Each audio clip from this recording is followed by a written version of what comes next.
We're now, just over 30 seconds away from the end of a match which has been comfortable for Wrexham. We've looked in control from the start. Chesworth striking with an early goal. And then Port Vale shooting themselves in the foot when Yalala got himself sent off at the end of the first half. That's a ball over the top.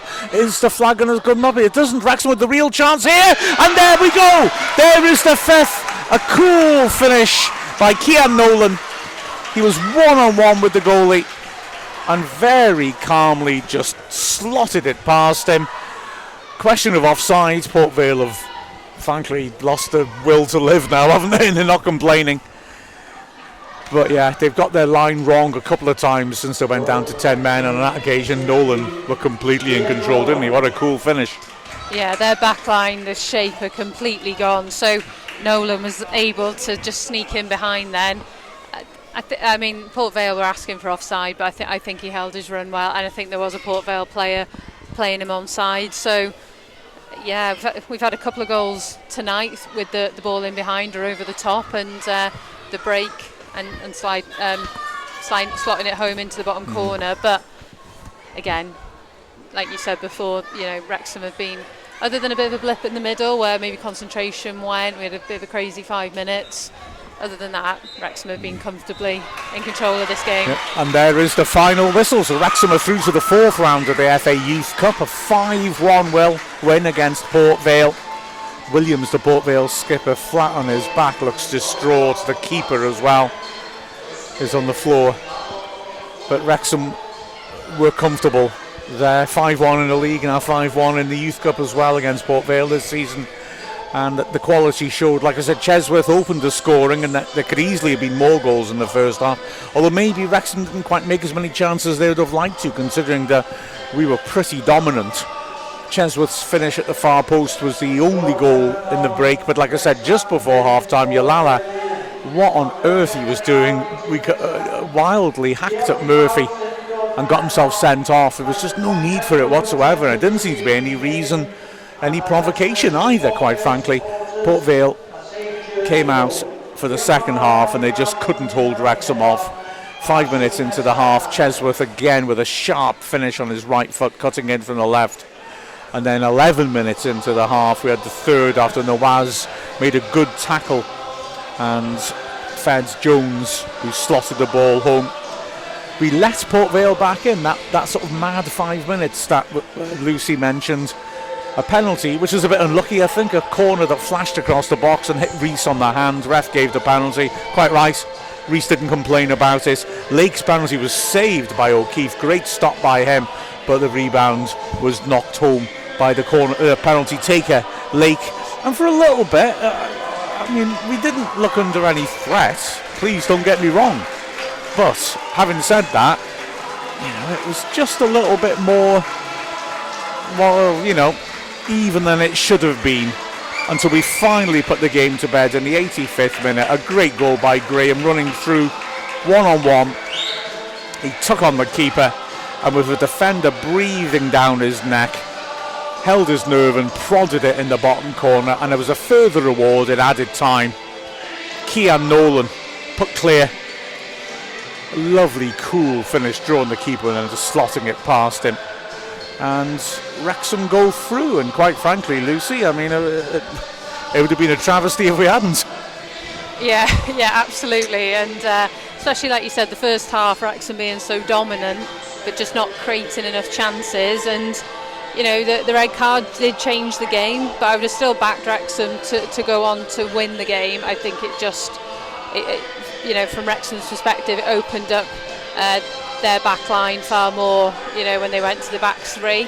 But yeah, like you said, pre-match, the club has and the coaches have a lot of confidence, a lot of faith in this current youth squad, and you can see why. There's a lot of quality in there and a lot of skillful players, and it'll be interesting now, obviously, with Craig Knight coming in, how this team continues to develop. Craig's experience, obviously come from the Wales 19s, I think. It was his latest team. And so, there's a lot of promise here. But during the match, you were talking about some of the places that some of the players have come from, and the pull now of Wrexham, and some really great pedigree in there, Man United, Sunderland, and youth players picking Wrexham when they would have been able to,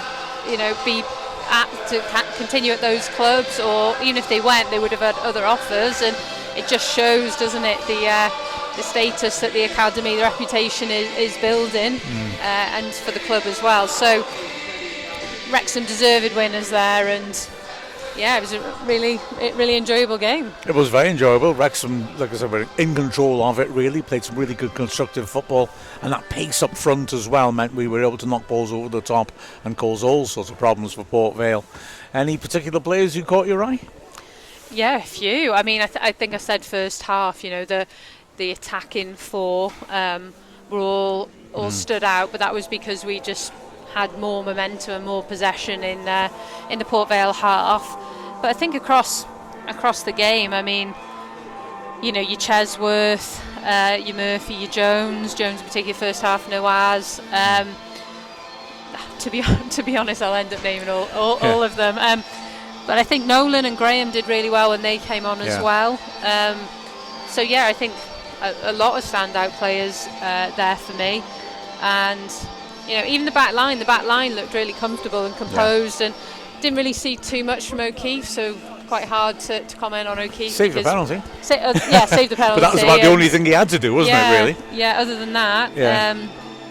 I like the fullbacks. I mean, I said in commentary, Lenny Biggs I've only ever seen as a left-sided inverted winger, and he's playing at right back. And I thought that his passing was really good. He was looking to be progressive whenever he could. He was releasing the ball off on like second touch. He was getting things going quickly. And of course, when you've got quick players who can beat people ahead of you and who run into space, a player who passes accurately is really useful. And then on the other side, Thornley, who was the one who's come from Man United, of course.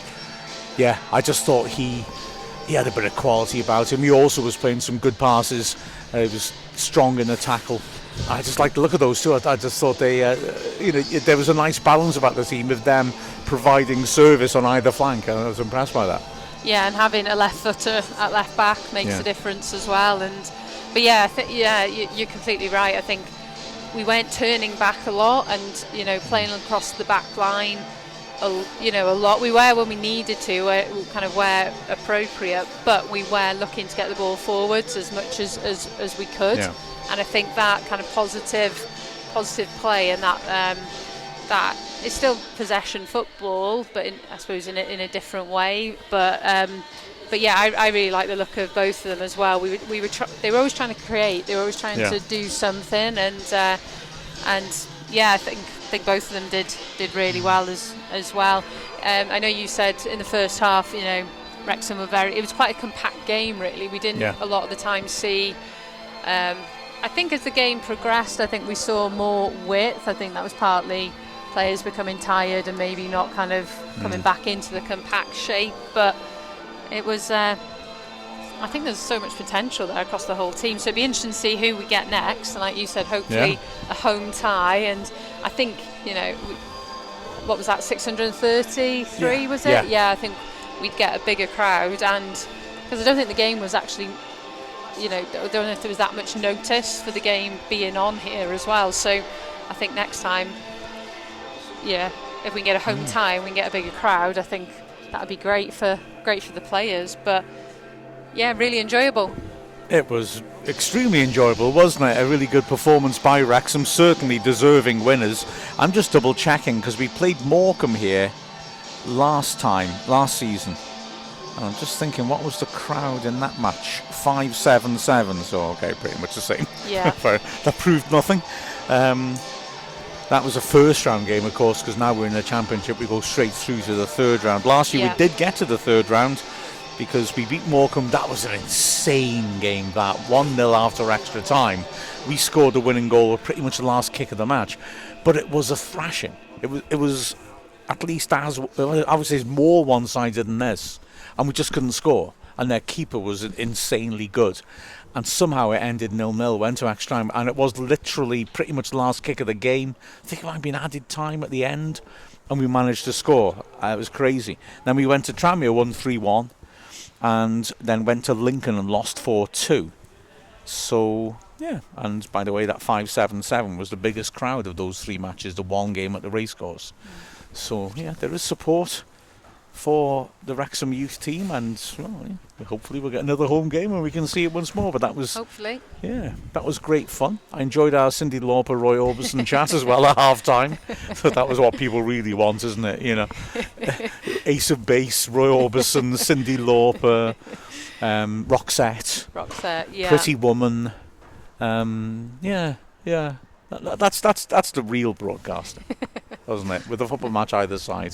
Thank you so much, Lucy. It's always a pleasure to commentate with you. Thank you, all of you who threw in Ask Wrexham comments. And see you next round, guys. Good night. Good night.